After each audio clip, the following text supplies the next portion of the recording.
UKD के शीर्ष नेता काशी सिंह ऐरी से प्रदेश के ज्वलंत मुद्दों पर दो टूक बातचीत। जानिए किन मुद्दों को लेकर यूकेडी लड़ेगी चुनाव। हमारे साथ उत्तराखंड क्रांति दल के शीर्ष नेता और पूर्व विधायक श्री काशी सिंह ऐरी जी हैं। जी नमस्कार। हमारा उनसे प्रश्न है कि आजकल जो पोस्टल डिपार्टमेंट में भर्तियां हो रही हैं उसमें देखने में आ रहा है कि सब हरियाणा के युवाओं को डिपार्टमेंट में रखा जा रहा है जिन्हें यहाँ की स्थानीय बोली भाषा की समझ भी नहीं है। और कोरोना काल में वो बहुत ज़्यादा मार्क्स हाई स्कूल में उनको दे दिए गए और मेरिट में आगे आकर वो यहाँ नियुक्ति पा रहे हैं और यहाँ के स्थानीय लोग पोस्ट ऑफिस में उनकी नियुक्ति नहीं हो पा रही है। तो इस बारे में आप क्या कहेंगे सर? नमस्कार। ये हमारे उत्तराखंड के या पिथौरागढ़ के जहाँ भी ये हो रहा है, जहाँ भी हरियाणा से आ रहे हैं, ये हमारे नौजवानों के पर बहुत बड़ा डाका है। और वहाँ जो एग्ज़ाम होते हैं आप जानते हैं, उसमें एग्ज़ाम दो न दो ठेके में उनका 90% से ऊपर मार्क्स आ जाते हैं। और आप सीधे मेरिट्स के हिसाब से करेंगे तो वो उनका मुकाबला कौन कर सकता है। हमारे यहाँ तो बोर्ड है, बहुत तगड़ी शिक्षा मतलब एग्ज़ाम की व्यवस्था है, तो वो कहीं से भी कम्पीट नहीं कर सकेंगे। ये हालत हो रही है। और यही हालत जो है, मैं आपको एक और इसका उदाहरण दे रहा हूँ। हमारे यहाँ DELED करने के लिए डाइट हैं और एक आधे सरकारी संस्थान हैं। उनमें एग्जामिनेशन सिस्टम जो है वो काफ़ी चाक चौबंद है, तो वो परसेंटेज उनका कम ही रहता है। लेकिन बाहर से जो DELED करके आते हैं वो ठेके में होते हैं। आप न जाएं वहाँ और आप फॉर्म भर दें, उनको फीस दे दें, पैसा दे दें, तो आपको फर्स्ट क्लास और जितना परसेंटेज आपको चाहिए वो मिल जाएगा।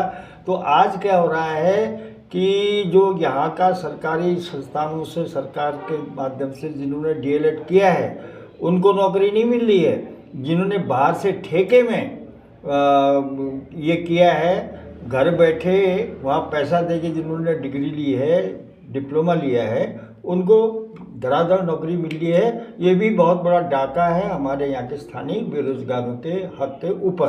तो इस पर हम ज़बरदस्त यहाँ की जनता में, नौजवान में आक्रोश है और उस पर हम ज़बरदस्त आंदोलन करने की सोच रहे हैं। पिथौरागढ़ नगर में बहुत सारे लोगों की ज़मीन नजूल भूमि में उन्होंने अपना मकान बना रखे हैं और सरकार को अपनी ज़मीन फ्री होल्ड करने के लिए पैसा दे चुके हैं, लेकिन सरकार उनकी ज़मीन पे मालिकाना हक नहीं दे रही है। इस बारे में क्या कहेंगे?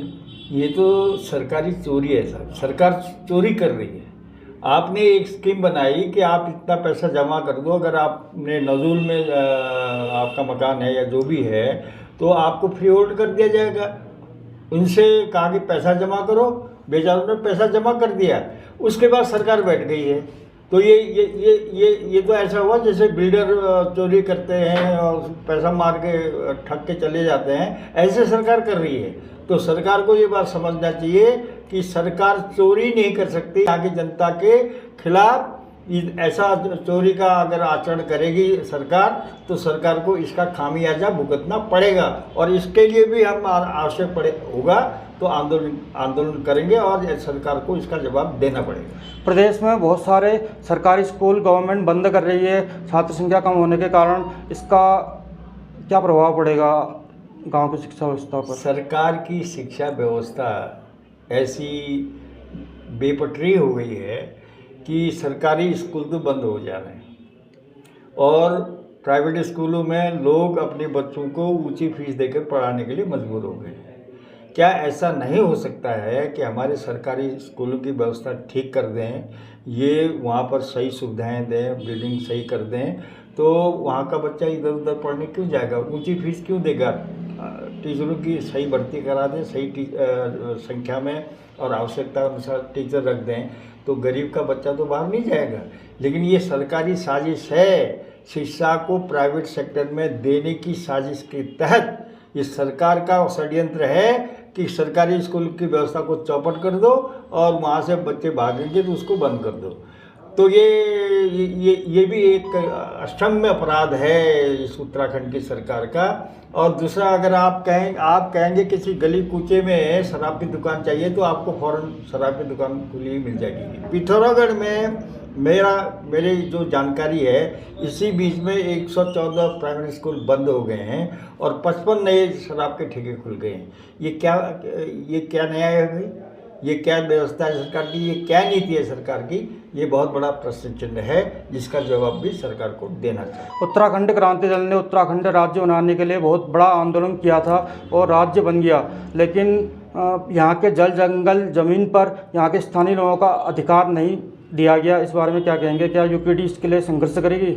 हम इसके लिए लगातार संघर्ष करते रहे हैं। जल जमीन जंगल पर स्थानीय लोगों का और ख़ास तौर पर मूल निवासियों का हक होना चाहिए। और मूल निवासी होने का जो प्रोविज़न है, पहले यूपी में भी था, तो उत्तराखंड सरकार ने उसको तो गायब कर दिया। अब उसकी जगह पर वो डोमिसाइल यानी स्थायी निवास प्रमाण पत्र लेके सबको सारी सुविधाएं दे रहे हैं। तो जल जमीन जंगल पर यहाँ के मूल निवासियों का हक है, वो बहाल होना चाहिए। और यहाँ के मूल निवासियों को वो सर्टिफिकेट देने की व्यवस्था सरकार को करनी चाहिए कि ये फलाना यहाँ का मूल निवासी है और उसको ये हक मिलना चाहिए। ये व्यवस्था सरकार को करनी चाहिए। एक बार सरकार ने ऐलान किया था कि यहाँ जितने भी उद्योग राज्य में लगेंगे उनमें 60% या 80% यहाँ के स्थानीय लोगों को नौकरी दी जाएगी, लेकिन देखने में आ रहा है कि इस नियम का अक्षरशः पालन नहीं किया जा रहा है। इस बारे में क्या कहेंगे? अक्षरशः नहीं, बिल्कुल पालन नहीं हो रहा है। मैं आपको करेक्ट कर देता हूँ, अक्षरशः नहीं। यहाँ के नौजवानों को यहाँ के उद्योगों में 70% रोजगार देने की बात थी, 70%। तो उसमें ये करते क्या हैं कि उसकी खानापूर्ति कैसे करते हैं कि जैसे आप मैन पावर सप्लाई के ठेकेदार हैं, तो आपसे उतने लोगों को ले लेंगे और उसको दिखा देंगे कि ये मूल निवासी यहाँ के उत्तराखंड के निवासी हैं, जबकि वो ठेके के कर्मचारी होते हैं। और जो परमानेंट कर्मचारी हैं, सारे मिल वाले, इंडस्ट्री वाले बाहर से उनकी भर्ती करते हैं। ये एक बहुत बड़ा विसंगति है, इसको भी सरकार को दुरुस्त करना चाहिए। बाहरी लोगों के प्रदेश में आने से यहाँ की भू जनसंख्या स्थिति पर जो प्रभाव पड़ रहा है, उसके बारे में क्या कहेंगे? देखिए, ये जो डेमोग्राफिक चेंज आया है, डेमोग्राफिक स्थिति में बदलाव आया है, ये सरकार की लचर नीति का परिणाम है। इसके लिए सरकार पूरी तरह से जिम्मेदार है, उसको अपनी जिम्मेदारी स्वीकार करनी चाहिए। और जो यहाँ के जो मूल निवासी हैं, उनके हकों के लिए, उनकी सुरक्षा के लिए सरकार को तुरंत कदम उठानी चाहिए। जी, धन्यवाद।